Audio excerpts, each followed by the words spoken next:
Good evening and welcome to CTV News at 5. I'm Maria Panopalis. Thank you for joining us.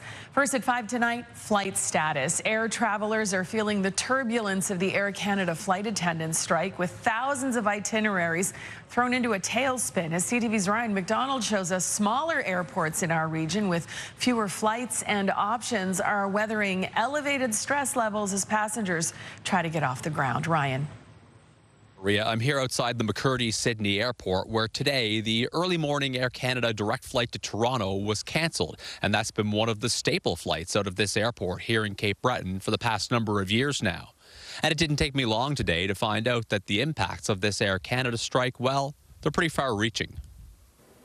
There were only 2 flights set to fly out of and into the Sydney airport today, and one of each has been cancelled. It's a similar story at some of the Maritime's other smaller regional airports.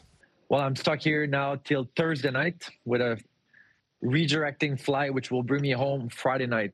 Michael Bergeron was supposed to board an Air Canada flight home to Prince Edward Island today from Edmonton, where he spent the weekend at the National Half Marathon Championship. That flight was cancelled last night, so now he won't return until 4 days later. That leaves his wife home alone with their 8-month-old son for the rest of the week.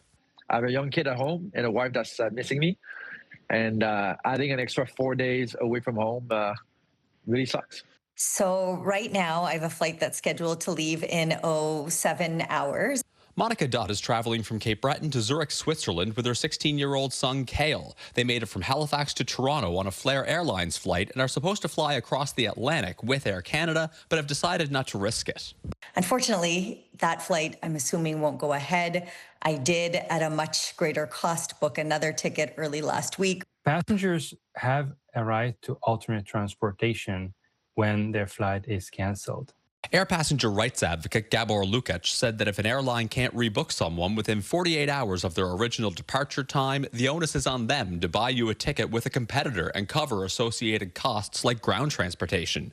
And at smaller maritime airports where there might not be many alternative flight options to Air Canada, he says there should be plenty of cases where the airline has to pay up.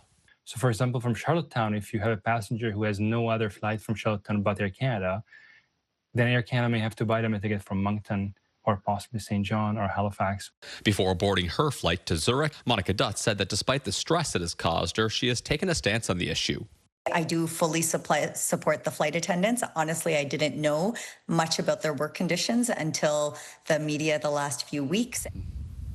And Maria, I was also told today that the Dartmouth Dry senior men's baseball team is scheduled to fly out to Regina later this week to compete at Nationals. And while last I checked, their flight was still scheduled to leave on time, they're still kind of left in a position where they are checking the website and crossing their fingers that they don't have to make any last-minute rebookings or change of plans, Maria.